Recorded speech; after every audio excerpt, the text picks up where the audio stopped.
ये है talks news network और आप देख रहे हैं पॉलिटॉक्स, राजनीति का कच्चा चिट्ठा। पिछले दिनों राजस्थान राज्य में घटी दो घटनाओं से गहलोत सरकार के चिकित्सा एवं स्वास्थ्य मंत्री की दोहरी संवेदनशीलता वाली तस्वीर उजागर हुई है। ऐसा हम इसलिए कह रहे हैं कि प्रदेश में दो अलग अलग स्थानों पर घटी इन घटनाओं में मंत्री जी की संवेदनशीलता दोनों स्थानों के लिए बिल्कुल अलग अलग उभर कर सामने आई।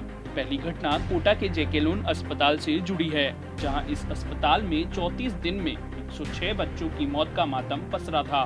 गत 23-24 दिसंबर के दरमियान एक साथ 10 बच्चों की मौत के बाद राज्य ही नहीं बल्कि देश भर में यह खबर प्रमुखता के साथ सरकार की संवेदनशीलता पर सवाल खड़े कर रही थी।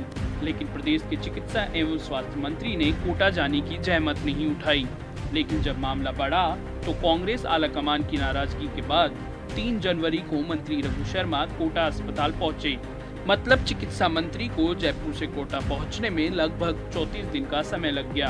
अस्पताल में दौरे के समय मंत्री रघु शर्मा के सामने नवजातों के जीवन रक्षक उपकरण जैसे वार्मर, नेबुलाइजर और इन्फ्यूजन पंप तक खराब होने की सच्चाई सामने आई। मंत्री जी ने अस्पताल को दुरुस्त करने के निर्देश दिए। अस्पताल में ऑक्सीजन पाइपलाइन के निर्माण से लेकर उपकरणों की खरीद की स्वीकृति के साथ ही बच्चों की मौत के प्रति संवेदना रखने वाले मंत्री जी का दौरा समाप्त हो गया। दूसरी घटना जुड़ी है केकड़ी के सावर कस्बे से। केकड़ी चिकित्सा मंत्री रघु शर्मा का विधानसभा क्षेत्र है और सावर उनका पैतृक गाँव। सावर में 7 जनवरी को एक निर्माणाधीन बस स्टैंड परिसर की छत गिर गयी। घटना में एक महिला श्रमिक की मौत हो गयी, 2 श्रमिक गंभीर रूप से घायल हो गए। घटना दोपहर 3 बजे घटी। घटना के बाद सावर के लोगों में रोष उपज गया तो मंत्री रघु शर्मा संवेदनशीलता का परिचय देते हुए जयपुर में एक मीटिंग छोड़कर उसी दिन सावर पहुंच गए। इतना ही नहीं, रघु शर्मा ने इस घटना के प्रति उच्च स्तरीय संवेदनशीलता दिखाते हुए मृतका के परिजनों को मुख्यमंत्री कोष से 1 लाख और ठेकेदार से 5 लाख रुपए दिलवाए। मृतका के आश्रित को हिंदुस्तान जिंक में नौकरी दिलाने के आदेश भी दे दिए। यही नहीं बल्कि बस स्टैंड परिसर के निर्माण में घटिया सामग्री का उपयोग करने के आरोपी ठेकेदार सहित संबंधित अधिकारियों के खिलाफ ठोस कार्रवाई भी की गई।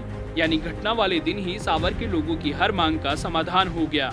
हालांकि अक्सर ऐसा बहुत कम देखने को मिलता है, लेकिन मंत्री रघु शर्मा ने यह कर दिखाया और करते भी क्यों ना, परंपरागत वोट बैंक का मामला जो ठहरा।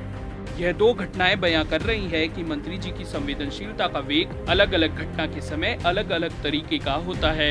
यह तस्वीर बताती है कि अगर केकड़ी या सावर के अस्पतालों से बच्चों की मौत के समाचार निकलते तो चिकित्सा मंत्री रघु शर्मा को वहां पहुंचने में 34 दिनों का समय शायद नहीं लगता। लेकिन मंत्री जी यह कैसे भूल सकते हैं कि भले ही सावर केकड़ी उनका निर्वाचन क्षेत्र है, लेकिन वो मंत्री पूरे प्रदेश के हैं। अगर हमारे जनप्रतिनिधियों या सरकार के मंत्रियों की सोच इसी प्रकार की बनी रहेगी तब तो हो लिया प्रदेश का विकास। घटना या दुर्घटना होना स्वाभाविक है, इसको रोक पाना हमारे हाथ में नहीं है। लेकिन हर जनप्रतिनिधि या मंत्री की संवेदनशीलता अगर स्थान प्रधान हो जाए तो प्रदेश या देश में जो अराजकता का माहौल पनपेगा वो बहुत ही भयावह होगा। अगर सावर की घटना पर दिखाई गई संवेदनशीलता कोटा की घटना के समय दिखाई गई होती तो शायद इतना बवाल ही नहीं होता। पॉलिटॉक्स ब्यूरो, जयपुर। ये है टॉक्स न्यूज नेटवर्क और आप देख रहे हैं पॉलिटॉक्स, राजनीति का कच्चा चिट्ठा।